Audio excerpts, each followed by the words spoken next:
नमस्कार,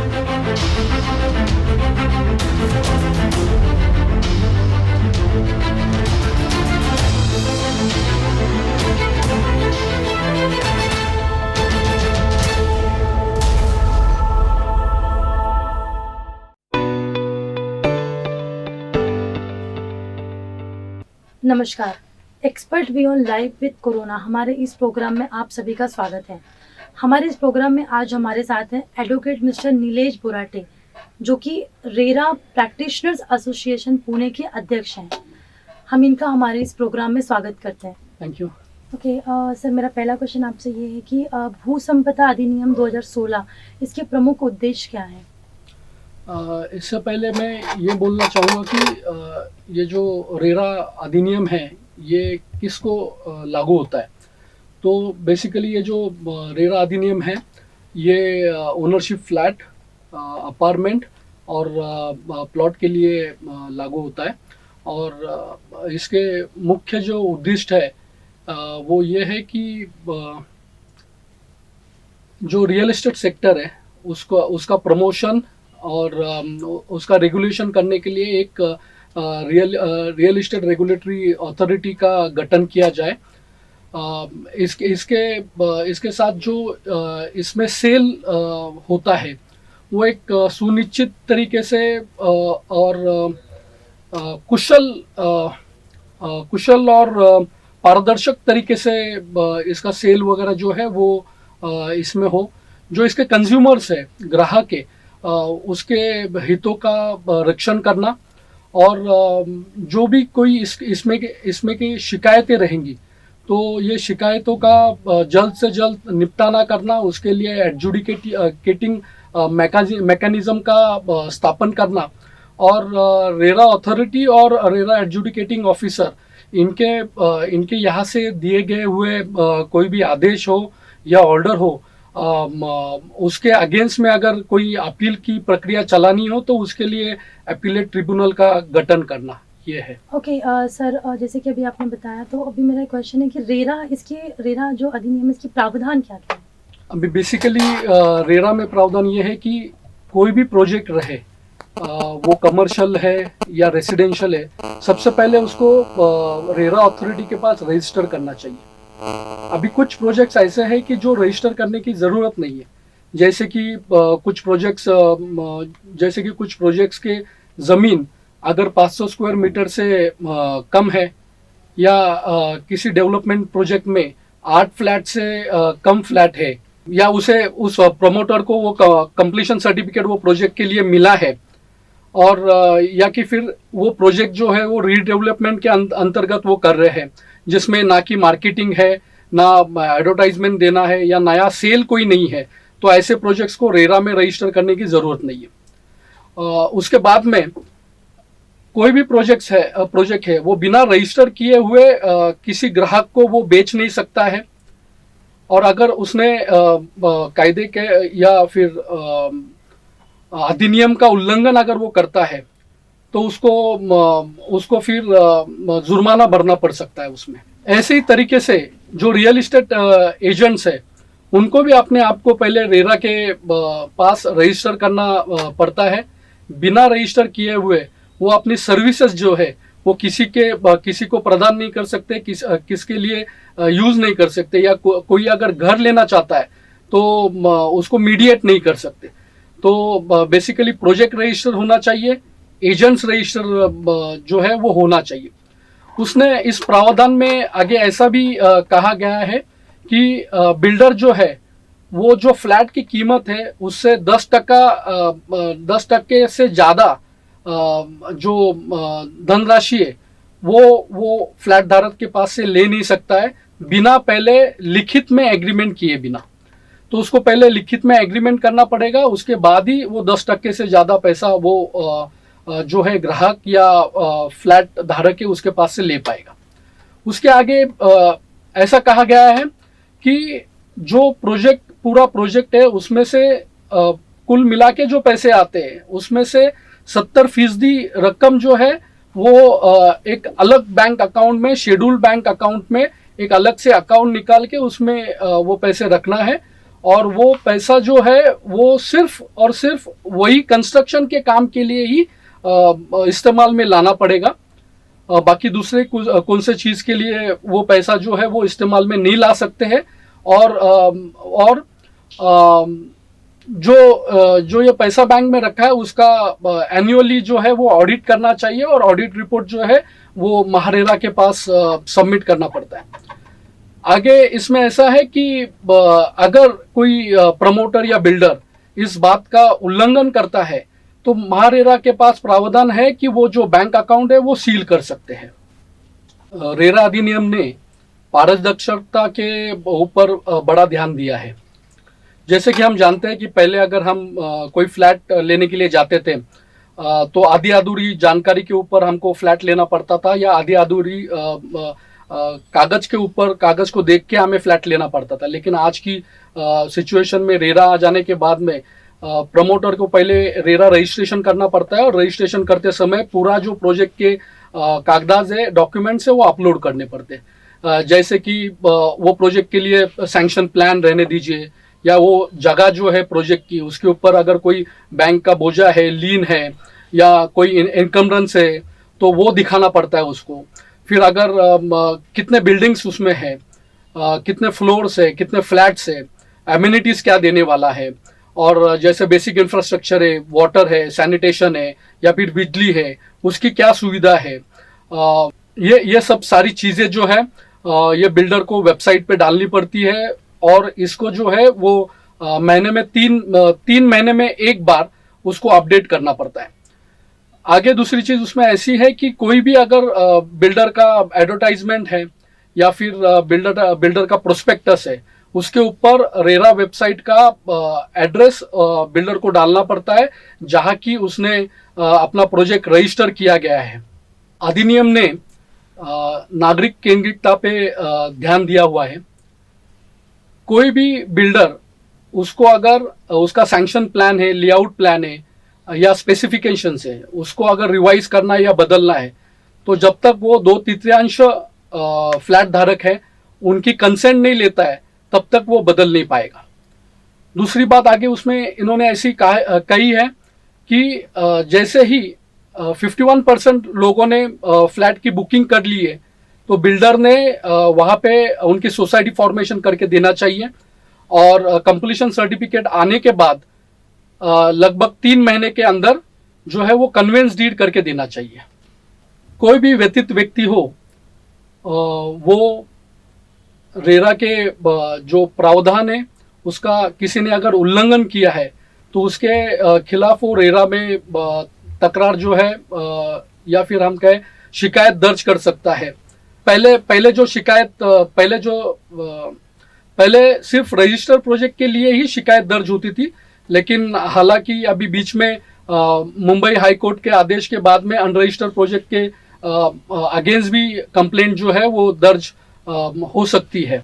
बिल्डर ने फ्लैट धारक के साथ एग्रीमेंट करते समय अगर उसमें किए हुए वादे जैसे अगर पोजेशन नहीं देता है तो वो फ्लैट धारक वो बिल्डर के अगेंस्ट में कंप्लेंट दर्ज कर सकता है और जितना विलंब हुआ है पोजेशन देने के लिए उसका ब्याज जो है वो प्रमोटर को वो फ्लैट धारक को देना पड़ेगा।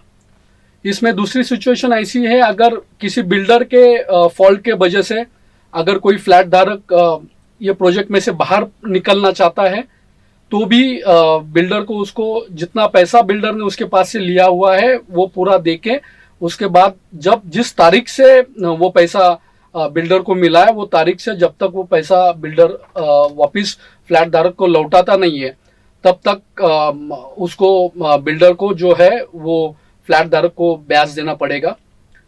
इसमें ऐसा नहीं है कि सिर्फ बिल्डर के अगेंस्ट में ही सब प्राविधान है। इसमें जो है वो फ्लैट धारक है उसके भी रिस्पॉन्सिबिलिटीज एंड ड्यूटीज जो है वो बताया गया है।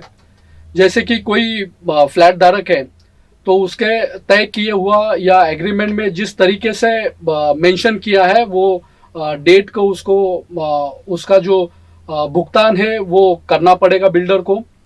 दूसरे उसके जो चार्जेस है जैसे कि रजिस्ट्रेशन चार्जेस हो या म्युनिसिपल टैक्सेस है या फिर मेंटेनेंस चार्जेस है और बहुत सारे चार्जेस हो सकते हैं जो उसको उसने एग्रीमेंट में कमिट किया है उसको वक्त पे वो आगे देना पड़ेगा। जैसे मैंने पहले कहा कि अगर डिले होता है तो बिल्डर को जो फ्लैट धारक है उसको ब्याज देना पड़ेगा। उसी तरीके से अगर फ्लैट धारक ने अपने तय किए हुए समय से ज़्यादा वक्त लेते हुए बिल्डर को अगर पैसा देरी से दिया या दिया नहीं तो भी उसी सिचुएशन में वो फ्लैट धारक को भी बिल्डर को जो है वो ब्याज देना पड़ेगा डिले के लिए। जो भी ये सोसाइटी फॉर्मेशन होता है या कन्वेंस डीड होता है उसमें वो फ्लैट धारक को सहभाग लेना पड़ेगा, उसमें शामिल होना पड़ेगा। और आखिरी चीज जो है कि जब ये सब कंस्ट्रक्शन कंप्लीट हो जाएगा, कंप्लीशन सर्टिफिकेट आ जाएगा, तभी वो फ्लैट धारक को जो है वो अपना फ्लैट का पोजीशन लेना पड़ेगा। सर, ये रेरा कोड है कहाँ पर और इसकी प्रक्रिया क्या है? क्या ये अभी शुरू है? रेरा अथॉरिटी का कार्यालय जो है ये मुंबई में है और डिविजनल ऑफिस जो है पूना का वो औंध में स्थित है। बेसिकली इसमें जो कंप्लेंट दर्ज करने की प्रक्रिया है वो टोटली ऑनलाइन है और कोर्ट में यहाँ पे समरी प्रोसीडिंग्स होती है। अभी फिलहाल ये जो महामारी चल रही है उसका प्रादुर्भाव ज़्यादा बढ़े नहीं, इसलिए महारेरा ने अपने कोर्ट्स जो है वो बंद रखी है। लेकिन किसी के अगर अर्जेंट मैटर्स रहेंगे तो वो लिए जा सकते हैं। इसके अलावा जो कोई भी ऑनलाइन मैटर्स है, जैसे या ऑनलाइन प्रक्रिया है, जैसे project registration, agent registration, project का अपडेशन हो या करेक्शन हो या कंप्लेंट ऑनलाइन दर्ज करनी हो, तो वो सारी चीज़ें अभी भी चालू है। रेरा अपीलेट ट्रिब्यूनल जो कि मुंबई में स्थित है, उन्होंने हाल ही अभी में 12 तारीख से हफ्ते में 3 दिन अपना कोर्ट शुरू किया है। आज की जो महामारी की जो स्थिति है उसमें जो हमारे बिल्डर्स, रियल एस्टेट और जो खरीदार हैं उन्हें किन समस्याओं का सामना करना पड़ रहा है? जैसे कि हम सब जानते हैं कि रियल एस्टेट सेक्टर पहले से ही संकट में था और डिले के वजह से उनके ऊपर बहुत बड़ी परेशानी भी थी। और उसमें ये कोविड-19 का प्रकोप, ये जो नियुक्ति करता है वो आज एक बहुत बुरा सपना देख रहे हैं। आज कुछ दिनों के बाद अगर लॉकडाउन भी पूरी तरह से उठ जाएगा, लेकिन ये सभी क्षेत्र जो है उसको किक स्टार्ट करने के लिए बहुत लंबा समय जाने वाला है।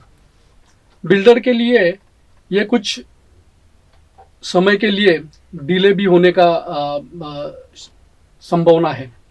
आजकल कंस्ट्रक्शन के लिए जो रॉ मटेरियल लगता है, जैसे कि सीमेंट, बालू या फिर स्टील है और अन्य चीज़ें हैं, वो आज नहीं मिल रही हैं। जो मजदूर काम करने वाले हैं वो अपने अपने गांव चले गए।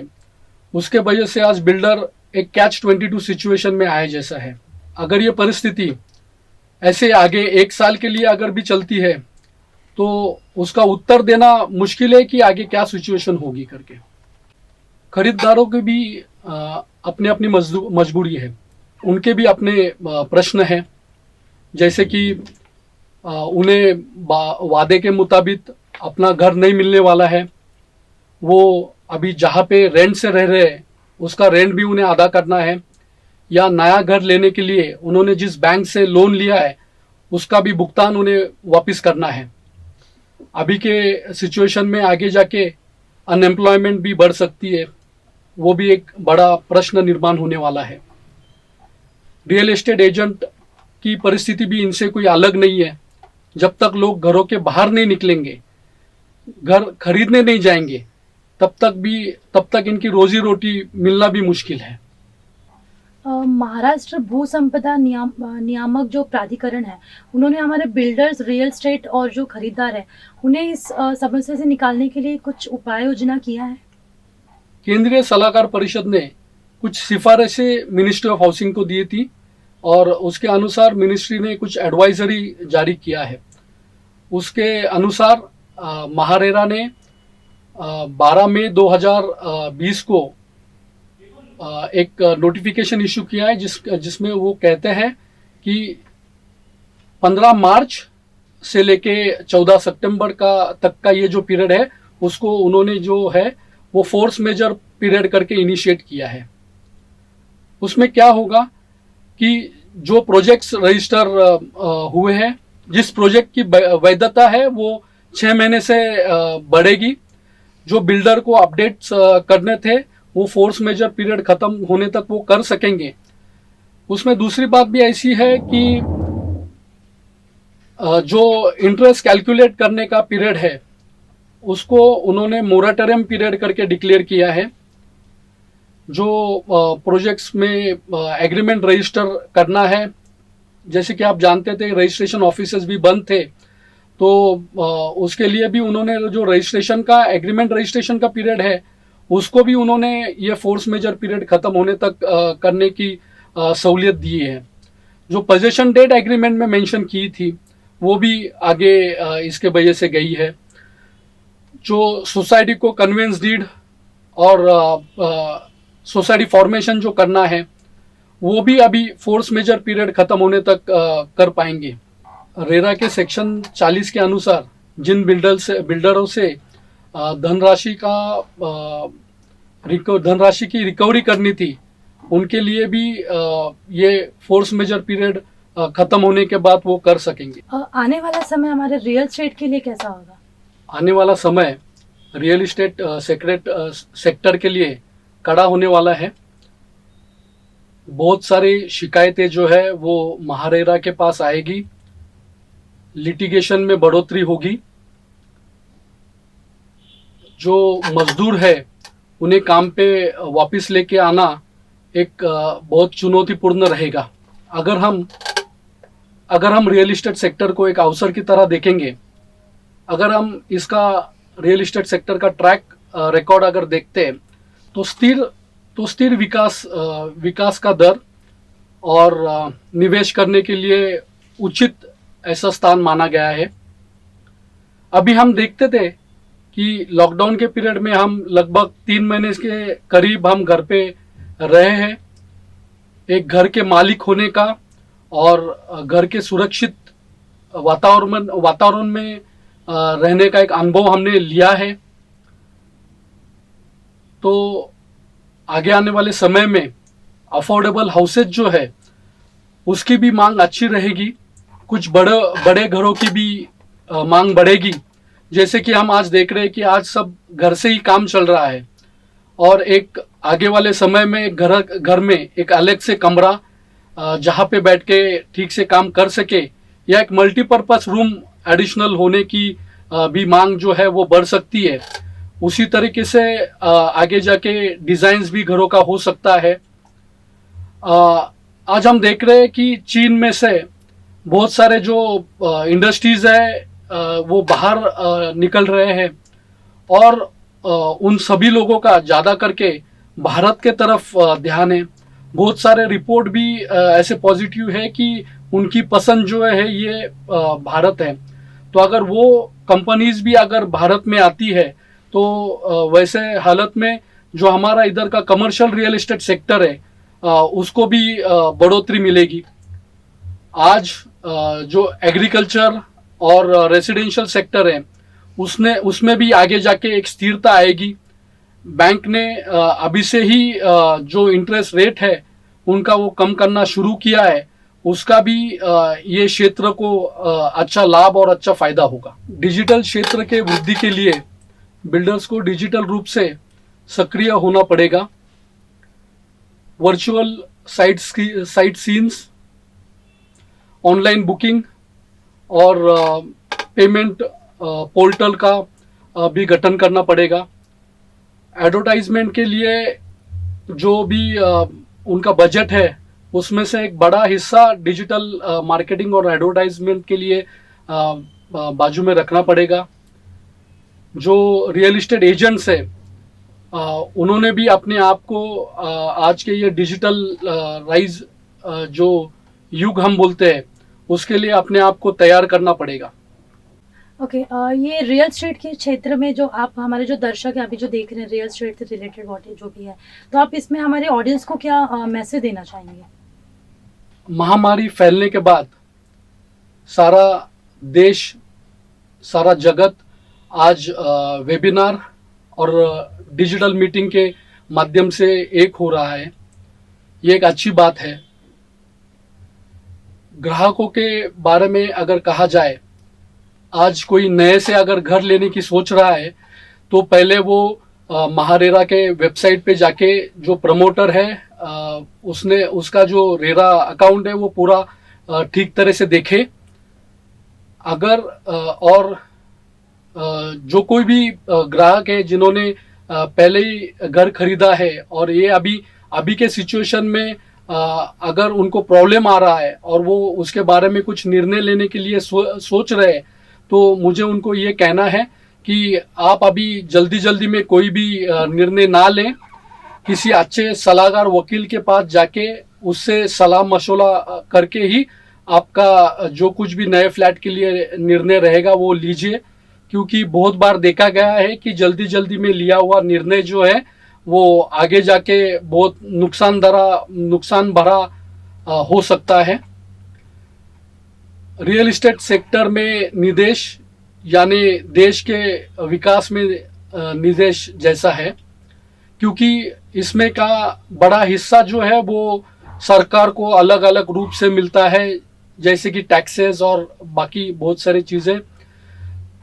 और यही पैसे से सरकार जो है वो बेसिक इंफ्रास्ट्रक्चर है, डेवलपमेंटल वर्क जो है हमारे देश में का वो करती है। आज जो स्थिति है वो धीरे धीरे पक्का बदलेगी, ऐसा विश्वास मैं आज व्यक्त करता हूँ। मेरी सभी लोगों से विनती है कि आप घर पे ही रहिए, आपका जो कुछ भी काम है आप घर पे ही बैठ के करिए, आपके हाथ साफ रखिए, मुंह पे मास्क पहनिए और जितना हो सके उतना भीड़ में ना जाइए। थैंक यू सर यहाँ पर आने के लिए और आपका कीमती समय निकाल कर हमारे न्यूज़ चैनल में आने के लिए। एंड जो हमारे ऑडियंस को आपने जो रेरा के बारे में जो बताया है, जो शायद बहुत से लोगों को नहीं भी पता होगा, तो आपने जो उनको बताया है उसके लिए मैं सपना सिंह आपका धन्यवाद करती हूँ। Thank you.